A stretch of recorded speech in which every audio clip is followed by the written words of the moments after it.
Ito ang Balitaan Plus. Balitang higit pa sa katotohanan. Balitang walang politika. Balitang pampaaralan. Serbisyong paaralan lamang. Kahapon, kayo, habang buhay.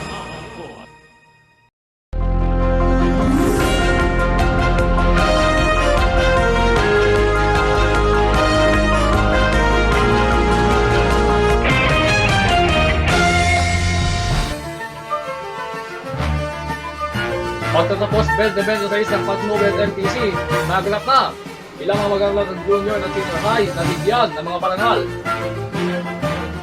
Sa labas ng Patnubay, ilan pa mga paaralan sa bansa at nagawa na rin ng recognition at commencement exercises.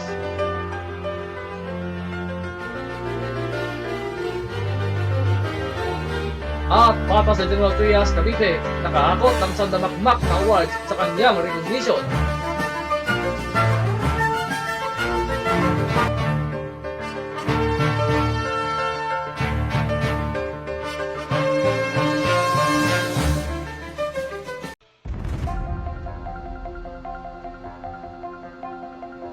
Magandang gabi po, ito po ang Balitaan Plus Prime Time. Ito po ay nilingkod, Arkin Juan David, Kabayaw.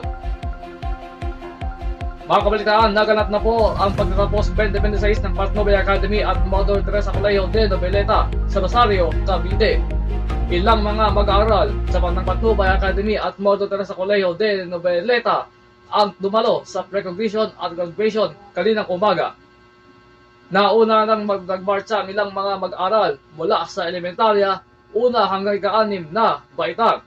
Hindi rin nagpapahuli ang ilan pa mga mag-aaral ng junior high mula ika-7 hanggang ika-9 na baitang at mga grade 11. Kabilang sa mga nabigyan ng parangal ang iilan sa mga opisyal ng SSG, love officer at iba pa.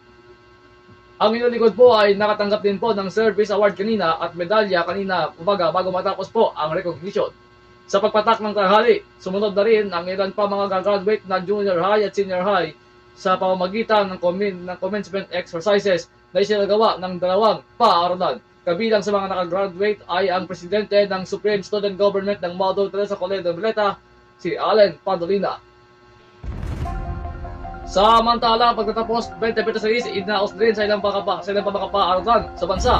Sa Cavite National High School, pasasalamat ng buong puso sa pamahalaang lungsod ng Cavite ang pangungunan ng punong lungsod, Denver Chuba, katuwang si Vice Mayor Valay Reporosit at ilang pang konsehal na mahuhusay, masisipag at mapagmahal para sa pinagkaloob ng mga pagkilala sa mga nagsipagwagi sa iba't ibang pinpalak na panrehiyon ngayong school year 2025-2026. Hindi lamang mga mag-aaral ng Cavite National High School ang nakisa, ngunit kabilang ang ilan pa mga paaralang elementarya at sekundarya. Sa Maximo L. Gatlabayan Memorial National High School sa lungsod ng Antipolo sa lalawigan ng Rizal, ilang mga mag-aaral na nasa ika-10 baitang at nakagraduate na sa junior high sa nakalipas na maghapon. Iba pa mga pag-aaral ng kasapi na sa Mother Teresa Colegio Group of Schools o MTCGS ang nagdiwang na rin ng pagtatapos.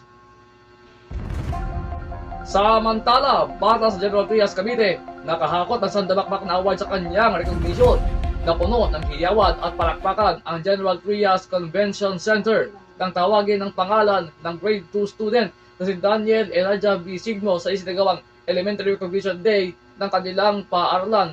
Ito lamang Marso 23, 2026.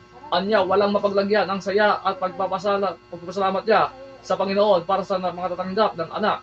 At hindi pa din nagtatapos, may ilan pa mga international medals ang paparating na siya ring matatanggap ni Daniel. Ang proud parents, may inilaan pang mensahe para sa kanyang anak.